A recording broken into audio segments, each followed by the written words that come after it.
an exhibition created by the United States Holocaust Memorial Museum.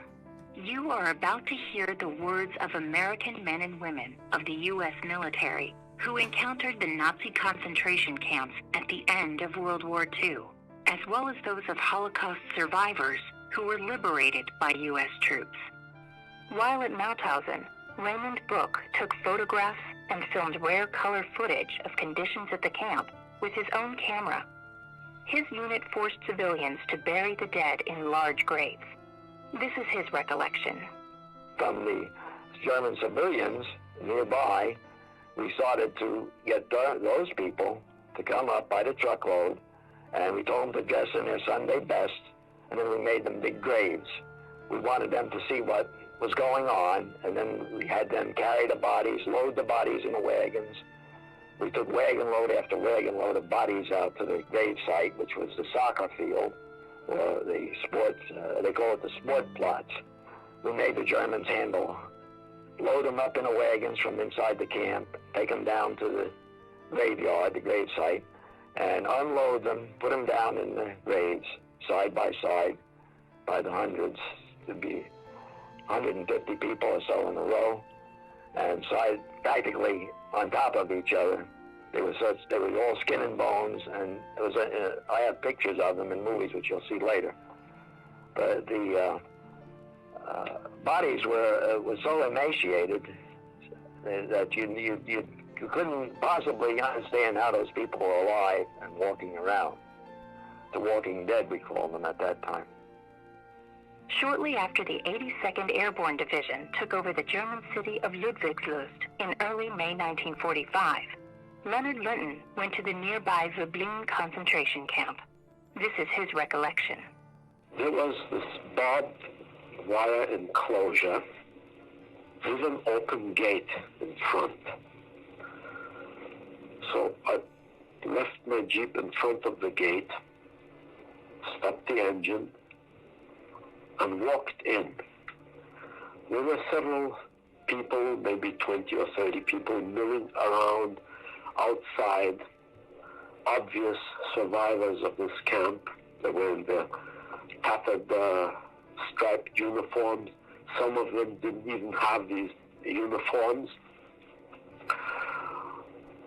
Some of them were in fair shape, but most of them were emaciated and haggard, looking almost ambulatory corpses.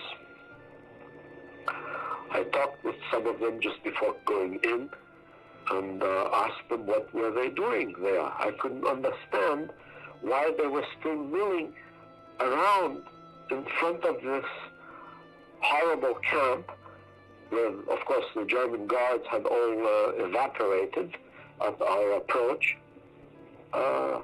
And they simply said they didn't know where to go. Lucien Salzman, a Polish Jewish prisoner, was 17 when in April 1945 he was liberated from the Verblingen concentration camp in Germany by the 82nd Airborne Division. This is his recollection. I ran in that direction, and as I came onto that place, I noticed many prisoners yelling and screaming and jumping and dancing, and there, standing among them, were 7 giants, young people. They must have been 18 or 19 American soldiers. There were 7 or 8 of them standing inside the camp. Apparently they cut the wire and came into the camp. They were bewildered by us, wild and unkempt and dirty, and I'm sure smelly people, jumping and dancing and trying to embrace them and kiss them. And I did too. I also joined the crowd and yelled and screamed, and somehow knew that the day of liberation has come. It was a strange feeling for me, however, because as I remembered, on the one hand, I was overwhelmed by this unexpected and unhoped for encounter of freedom, but at the same time, what was happening was outside of me. I really I didn't know what to make of it. I knew I was free, but I didn't count on it. I somehow didn't know what it meant, and I knew it was great, but I was overjoyed because all people around me were overjoyed and were singing and dancing, but I was 17.